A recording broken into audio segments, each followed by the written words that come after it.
Hello students, the selection classes में आपका स्वागत है।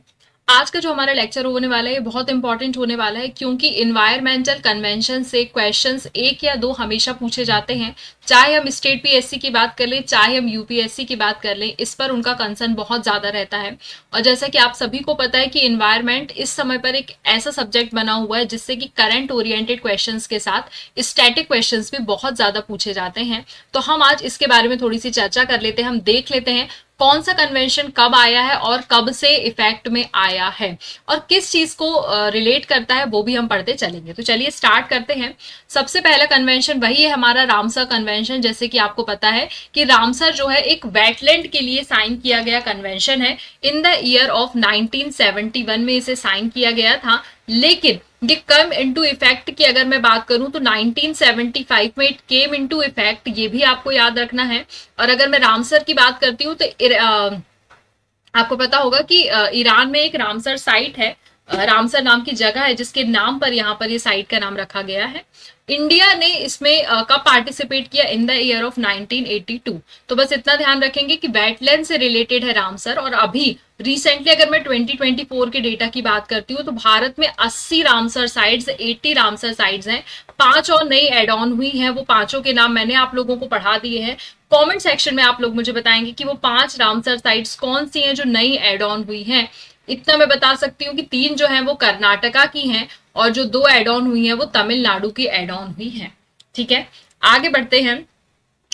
Convention on international trade in endangered species of wild fauna and flora. देखिए इसका नाम याद रखेंगे। साइट्स के बारे में अगर आपसे पूछ लिया जाए, इसका फुल फॉर्म है, साइट्स का फुल फॉर्म है convention on international trade in endangered species of wild fauna and flora. ये आपको याद रखना है, ठीक है। इसमें बेसिकली होता क्या है, ये एक decision United international union for conservation of natural members के द्वारा एक डिसीजन लिया गया इन द ईयर ऑफ 1963। तो IUCN की एक मीटिंग होती है 1963 में, जिसके तहत ये साइट्स का ऑपरेशन स्टार्ट करता है इन द ईयर ऑफ 1975। इसमें 184 पार्टीज जो है वो रजिस्टर्ड है अभी तक के केस में। ये बेसिकली क्या करता है, वाइल्ड एनिमल्स जो होते हैं किसी भी जगह के, या वहाँ की जो कोई एक कहना चाहिए फ्लोरा होता है, मतलब वहाँ के जो प्लांट्स होते हैं उनके बारे में, उनको कहीं ना कहीं जो एंडेंजर्ड होने लगे हैं उनको सुरक्षित करने के लिए, संरक्षित करने के लिए बेसिकली बनाई गई एक कहना चाहिए कन्वेंशन है। इसके तहत और कौन कौन सी चीजें काम करती हैं, तो इसके तहत यूनाइटेड नेशंस एनवायरनमेंट प्रोग्राम काम करता है, UNEP काम करता है, जहां पर साइट्स का आपको सेक्रेटरीट अगर मैं बात करूं तो जेनेवा स्विट्जरलैंड में देखने के लिए मिल जाता है। तो UNEP इसका क्या करता है, इसका कहना चाहिए चार्जेस जिसके हाथ में है वो UNEP के हाथ में है। और इसका सेक्रेटरीट की अगर मैं बात करूं तो जेनेवा स्विट्जरलैंड में आया कब था? In the year of 1975। और कितनी पार्टीज रजिस्टर्ड है? 184 पार्टीज रजिस्टर्ड है। आगे बढ़ते हैं, बॉन कन्वेंशन।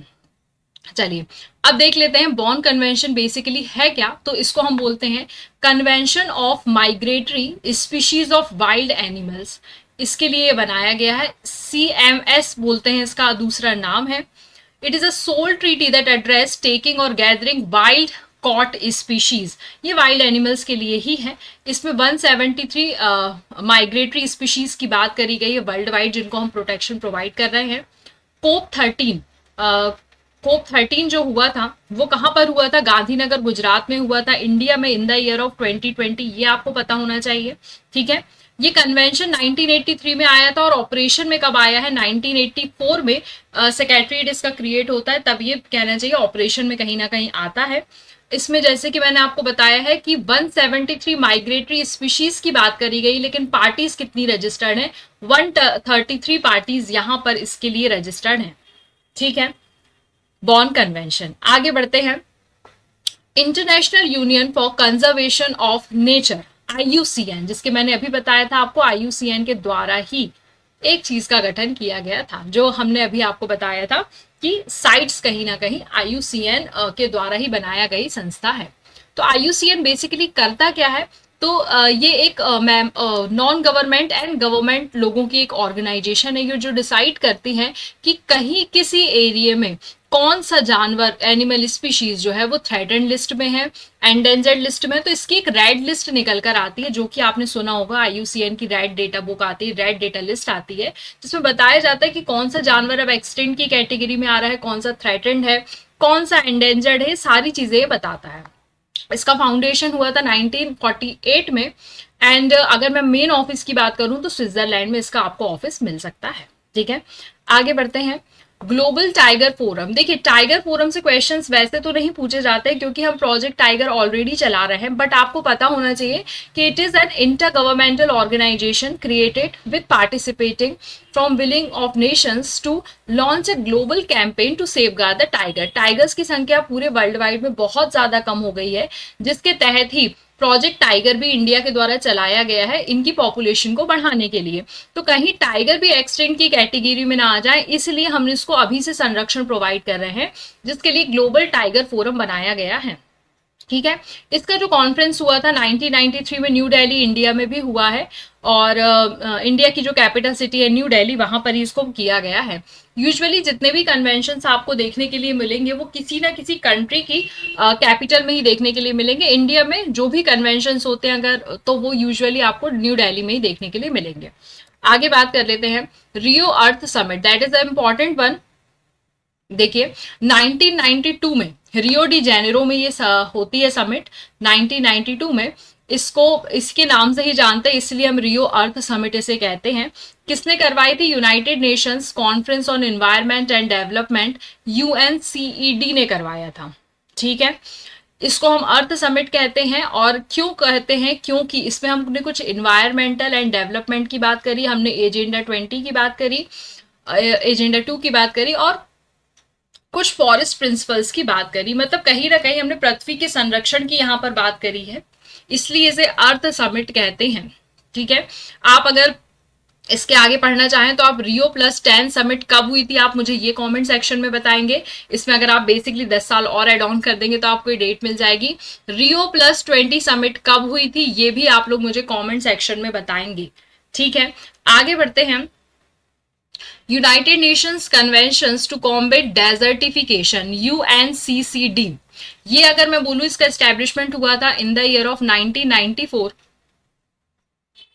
बेसिकली जो डेजर्टिफिकेशन और ड्राउट के कारण इम्पैक्ट आ जाता है उसको कम करने के लिए ये बनाई गई थी संस्था। ठीक है, इसके द्वारा अगर मैं बात करूं COP15 जो हुआ था वो रिसेंटली में अगर आपको पता चलेगा तो कॉट डी आइवोर में यहाँ पर हुआ था। ठीक है, अफ्रीकन कंट्री है, यहाँ पर हुआ है, और यहाँ पर इन्वायरमेंट, फॉरेस्ट और क्लाइमेट चेंज के लिए कुछ बातें की गई।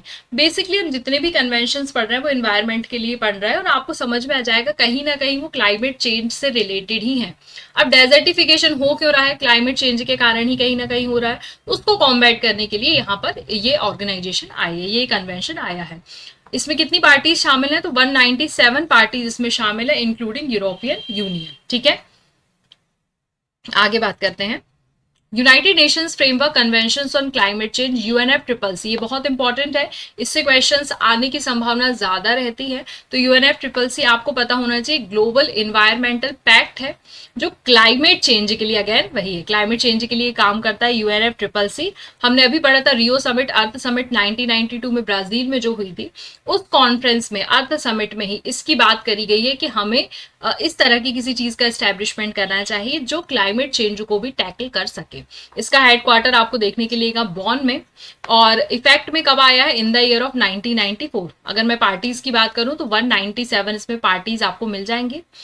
इसका मेन गोल अगर मैं बात करूं तो आपने GHG गैसेस के बारे में सुना होगा, ग्रीन हाउस गैसेस, जो एटमॉस्फेयर को सबसे ज्यादा खराब करती हैं।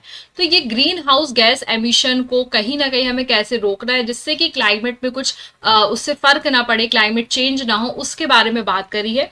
और इसी सिनारियो को, GHG का जो हमने एमिशन की बात करी, इसी को हम आगे क्योटो प्रोटोकॉल में यूज करेंगे इन द ईयर ऑफ 1997। ठीक है, अब आता है एक United Nations convention on biodiversity, UNCBD। ये मल्टी नेशनल अग्रीमेंट है जो कि अडॉप्ट हुआ है इन द ईयर ऑफ 1992। वही अगेन देखिए रियो डी जेनेरो की अर्थ समिट में ही बहुत सारी चीजें हुई है, इसलिए वो इंपॉर्टेंट था तो मैंने आपको बता दिया। ठीक है, अब कम इनटू इफेक्ट अगले साल से ही होता है। देखिए उस साल तो केम इनटू इफेक्ट होता ही नहीं है, 1 या 2 साल बाद ही आती है, क्योंकि इन्वायरमेंट बहुत बड़ी कहना चाहिए एक बहुत बड़ी संस्था की तरह काम करेगा ना, तो इन्वायरमेंट में इतने जल्दी आप चीजें नहीं ला सकते। ठीक है, और इसको कितनी कंट्रियों ने रेटिफाइड किया? 196 कंट्रीज ने इसे रेटिफाइड किया, ये आपको पता होना चाहिए। और एक चीज यहाँ पर जो आपको इंपॉर्टेंट है, इसका अगर मैं गोल की बात करूं तो यहाँ पर गोल ये बोला गया है कि हमको बायोलॉजिकल डाइवर्सिटी को प्रिजर्व करके रखनी, हर जगह की एक अलग यूनिक बायोडाइवर्सिटी होती है, उसको आपको प्रिजर्व करके रखना है। हमारे जो भी जेनेटिक रिसोर्सेज है उनका यूटिलाइजेशन करना है, ताकि वो आगे आने वाले समय पे खराब ना हो जाए, कोई भी चीज एक्सटिंक्ट नहीं होना चाहिए। इनका कहने का मतलब ये है कि ऐसा नहीं कि जैसे कि डायनासोर बिल्कुल ही खत्म हो गए, अब वो तो उनके खत्म होने का रीजन तो कुछ और था, लेकिन कुछ चीजें ऐसी हैं जो जेनेटिक रिसोर्सेज है जिनको हमको संजो कर रखना है। एक चीज आपको पता होना चाहिए कि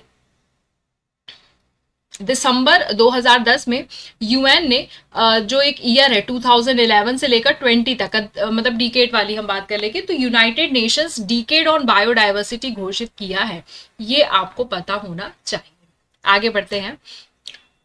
United Nations environment programme UNEP, मैंने अभी आपको बताया था थोड़ी देर पहले, यूएनईपी एक संस्था का डेवलपमेंट हुआ है जो किस पर काम करता है? सस्टेनेबल डेवलपमेंट पे काम करता है। ठीक है, सस्टेनेबल डेवलपमेंट के जितने भी गोल्स हैं वो आप मुझे कमेंट सेक्शन में बताएंगे कि कितने गोल्स हैं सस्टेनेबल डेवलपमेंट के। ठीक है, अब यहां पर हम बात कर लेते हैं कि United Nations conference on human environment जो हुआ था, स्टॉकहोम में कॉन्फ्रेंस हुआ है जून 1972 में, और यहां पर यूएन जनरल असेंबली के द्वारा इसे इस्टेब्लिश किया गया है, United Nations environment programme. Basically वही जैसे मैं आपको इतनी देर से कह रही हूँ कि क्लाइमेट चेंज पर बात करते हैं।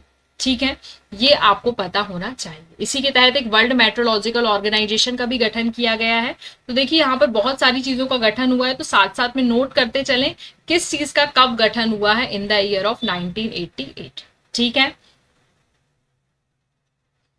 वर्ल्ड मेट्रोलॉजिकल ऑर्गेनाइजेशन ने एक संस्था बनाई है जिसका नाम है inter governmental panel on climate change, IPCC, 1988 में, ये आपको ध्यान रखना है। ठीक, आगे बढ़ते हैं। मॉन्ट्रियल प्रोटोकॉल, ये बहुत ज्यादा पूछा जाने वाला है क्योंकि ये ओजोन से रिलेटेड है, ये याद रखेंगे आप। Weaken the ozone layer and it is protocol to Vienna convention, है ना, तो ओजोन डिप्लीशन सब्सटेंसेस को हमको कम करना है, ओजोन लेयर को जो वीक कर रहे चीजें उनको हमको कम करना है। ठीक है, देन उसके बाद यहाँ पर ऑफिशियल हुआ इन द ईयर ऑफ 1987 में, और फोर्स में आया इन द ईयर ऑफ 1989। ठीक है, आगे बात करते हैं तो मॉन्ट्रियल का जब भी नाम आएगा आप तुरंत उसको किसके साथ सही करेंगे? ओजोन लेयर के साथ। ठीक, फिर आ जाता हमारा क्योटो प्रोटोकॉल, मैंने अभी आपको बताया था 1997 में क्योटो प्रोटोकॉल आएगा। UNFCCC मैंने आपको बताया था, उसके बेसिस पर ही क्योटो में कॉन्फ्रेंस होती है। ठीक है, 192 प्लस साउथ सूडान, देखिए प्लस करके क्यों लिखे, कुछ कंट्रीज अभी एड ऑन हुई हैं, वो आपको पता होना चाहिए। साउथ सूडान है, कनाडा है, एंडोरा है। ठीक है, ये सारी कंट्रीज इसमें पार्टिसिपेट करती है। 2002 में इंडिया ने इस प्रोटोकॉल को अप्रूव किया है, तो इंडिया के अप्रूवल अगर है तो वो आपको पता होना चाहिए कब किया है। ठीक है, तो यहाँ पर ये बोला है कि जो हमारी GHG गैसेस से एमिशन होता है उसको हमको रिड्यूस करना है, कितना? 5% बाय 2012 कंपेयर टू 1990 लेवल। ठीक है, तो देखिए अब तो ये इसमें चेंजेस, ये एक्चुअली में ईयर देखिए इतने जल्दी तो अचीव हो नहीं सकता, तो ये ईयर हमेशा बढ़ जाता है। आपको ध्यान कितना रखना? 5% का क्राइटेरिया आपको ध्यान रखना है। अब कुछ कन्वेंशंस की बात कर लेते हैं। एक स्टॉकहोम कन्वेंशन हुआ है, किसके लिए बेस्ड है ये? परसिस्टेंट पॉल्यूटेंट कन्वेंशंस, POP पर बेस्ड है। इसका अगर मैं अप्रूव किया गया है तो जेनेवा स्विट्जरलैंड में 2001 में अप्रूव किया गया और 2004 में इफेक्ट में आया है। स्टॉकहोम कन्वेंशन किससे रिलेटेड है? POP से। नेक्स्ट है वियना कन्वेंशन। अगर मैं वियना कन्वेंशन की बात करूंगी तो अभी मैंने आपको पढ़ाया था मॉन्ट्रियल में हमने वियना की बात करी है। किससे रिलेटेड है वियना और मॉन्ट्रियल? आपको याद रखना ओजोन लेयर से रिलेटेड है। ये लॉ कब बना है? 1985 में, और इफेक्ट में कब आया है? 1988 में। ठीक है, अब बेजल कन्वेंशन की बात कर लेते हैं। ये किस चीज के मैनेजमेंट के लिए? हैजार्डियस वेस्ट के डिस्पोजल और मैनेजमेंट के लिए है। इसकी ऑफिशियली आया है इन द ईयर ऑफ 1989 और 1992 में दैट बिकम लॉ। फिर आता है कार्टेजिना प्रोटोकॉल, ये बायोसेफ्टी प्रोटोकॉल है। Basically conventions on biological diversity is an international environment agreement. तो बायो सेफ्टी प्रोटोकॉल कौन सा है? Cartagena protocol. आया कब है? 2000 में। और इफेक्ट में कब आया है? 2003 में। इसके साथ UNREDD, देखिए इसका अगर आप कोई फुल फॉर्म पूछना जाए तो पता होना चाहिए, United Nations programme on reducing emissions for deforestation and forest degradation. तो किसके लिए है ये? डिफॉरेस्टेशन के लिए है, ये आपको ध्यान रखना चाहिए। ठीक है, नेक्स्ट आगे बात करते हैं, नागोया प्रोटोकॉल की बात कर लेते हैं। तो ये जो नागोया प्रोटोकॉल है ये भी कहीं ना कहीं बायोलॉजिकल डाइवर्सिटी पे बेस्ड है। ये बोल रहे हैं कि हमारे जो जेनेटिक रिसोर्सेज हैं उनका फेयर एंड इक्विटेबल शेयरिंग होना चाहिए। ऐसा नहीं है कि हम उनको कहीं भी यूज कर रहे हैं। ये आया है 2010 में और came into effect in the year of 2014। Next है हमारा किगाली एग्रीमेंट। ये पूछा जाता है, ये भी मॉन्ट्रियल पर ही बेस्ड है। तो मॉन्ट्रियल, किगाली और वियना किससे रिलेटेड हो गए? ये आप लोग मुझे जल्दी से बताइए। तीनों किससे रिलेट कर दिए? हमने अभी पढ़े थे।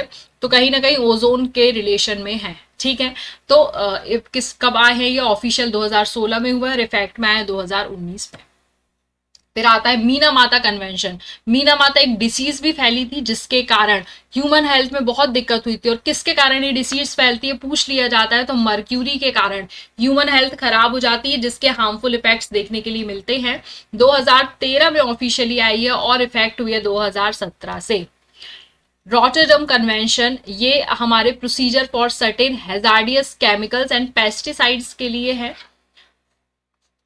ठीक है, और यहाँ पर बात करी गई है इसके ऑफिशियल 1998 में हुआ है और इफेक्ट में आया 2004 में। कोप 27 लास्ट है हमारा टॉपिक। कोप 27 में नेशंस ने क्या किया है? कुछ स्टेप्स लिए हैं, ग्लोबल क्लाइमेट टारगेट सेट किया है पेरिस एग्रीमेंट के तहत। ठीक है, ये कॉन्फ्रेंस कहाँ हुई थी? इजिप्ट में हुई थी। ये कॉन्फ्रेंस पता होना चाहिए, कोप 27। अगर वही मैं कोप 22 की बात करूं तो वो मरक्कश में हुई थी, मरक्कश Morocco 2016। First COP to be held in developing nation, किसी डेवलपिंग नेशन में पहली बार कोई कोप समिट हुई थी, इसलिए चर्चा में थी, याद रखना है। यहाँ पर हमको फाइनेंसिंग को कैसे इंप्रूव करना है, अडेप्टेशन कैसे नई चीजों का करना है, एमिशन कैसे रिड्यूस करना है, बेसिकली ग्लोबल क्लाइमेट एक्शन हमको कौन कौन से परफॉर्म करना है उसके बारे में बात की गई है। तो यहाँ पर हमारा ये सेशन होता है खत्म। तो आई होप आपको एक ही वीडियो में पता चल गए होंगे कौन कौन से कन्वेंशंस यहाँ पर एनवायरनमेंट के लिए हुए हैं। अगर कुछ बच भी गए होंगे तो हम उसको सेकंड पार्ट में लेके आएंगे। वैसे मेरे साइड से मैंने सारे कंप्लीट करवा दिए हैं, बट इन केस आपको किसी और कन्वेंशन के बारे में पढ़ना है तो आप मुझे कॉमेंट सेक्शन में बता सकते हैं। हम वहां से जरूर आपके लिए इसके लिए एक वीडियो लेकर के आएंगे। जो आपको समझ में नहीं आ रहा, आपको जितने भी डाउट्स होते हैं आप कॉमेंट में बता सकते हैं, हम डेफिनेटली उनको रिजॉल्व करने की कोशिश करेंगे। और आई होप आपको सेशन अच्छा लगा होगा। तो जल्दी से सेशन को लाइक, शेयर और सब्सक्राइब करते चलिए और अपने ज्यादा से ज्यादा दोस्तों के साथ शेयर करिए ताकि आप यूपीपीएससी में अपनी एक जगह सुनिश्चित कर सकें। Thank you so much.